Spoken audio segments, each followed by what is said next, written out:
دی صدا شہ نے ابھی رہوار کو آگے نہ بڑھاؤ بھائی، یاد فرماتی ہیں اماں ادھر آؤ بھائی، آ کے عباس نے سر رکھ دیا پائی نہ مدار، آئی زہرا کی صدا میں تیری غربت کے نثار، اپنے پیاروں کے برابر میں تجھے کرتی ہوں پیار۔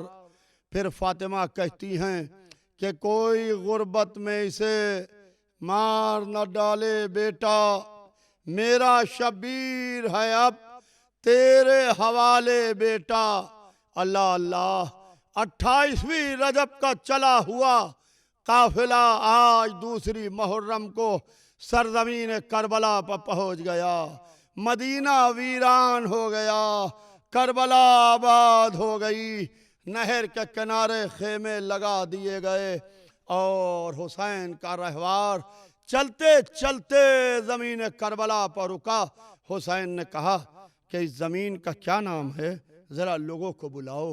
لوگوں کو بلایا گیا، کسی نے کہا مولا اسے غازریہ کہتے ہیں، کسی نے کہا مولا اسے نینوا کہتے ہیں، کسی نے کہا مولا اسے شط فرات کہتے ہیں۔ حسین نے کہا کوئی اور نام، تو کسی نے کہا مولا اسے زمین کرب و بلا بھی کہتے ہیں۔ حسین نے کہا کہ بے شک یہ زمین کرب و بلا ہے، یہ زمین کرب و بلا ہے۔ اللہ اللہ، حسین رہوار سے اترے اور حسین نے زمین کربلا سے ایک مٹھی خاک اٹھائی اور اپنی جیب سے ایک مٹھی خاک نکالی جو رسول اللہ دے کے گئے تھے، دونوں کو ملایا، ملا کے رنگ دیکھا، اس کی خوشبو سونگھی اور زمین کربلا پر پھینک دیا۔ پھینکنے کے بعد کہا کہ زینب ہمارا سفر تمام ہوا، عباس ہماری منزل آ گئی، خیمے لگا دو۔ اللہ اللہ، آج عباس بھی ہیں، علی اکبر بھی ہیں، قاسم بھی ہیں، اون و محمد بھی ہیں، آج ماؤں کی گودیاں بھی سلامت ہیں، سروں پر وارثوں کا سایہ بھی ہے۔ اللہ اللہ، جب شام غریبہ آئی تو گودیاں اجڑ چکی تھی، سہاگ لٹ چکے تھے، فاطمہ کا بھرا گھر زمین کربلا پر آرام کر رہا تھا۔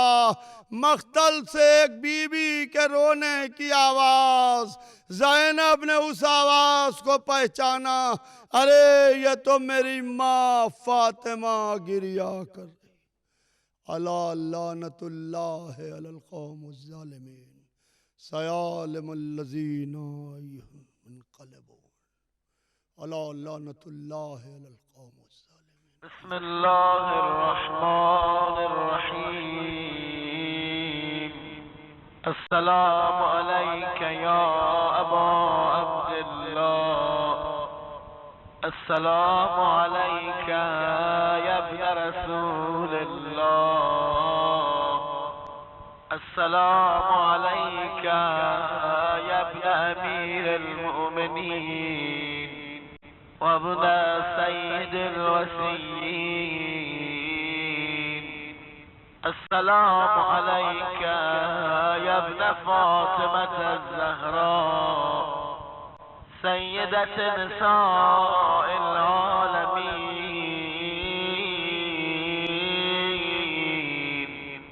السلام علیک یا خار اللہ وابن خارہ والمثل الموتور،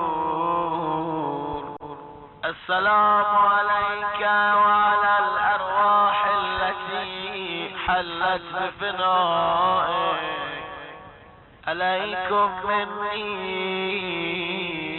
جميعا سلام الله أبدا ما بقيت وبقي الليل والنهار، يا أبا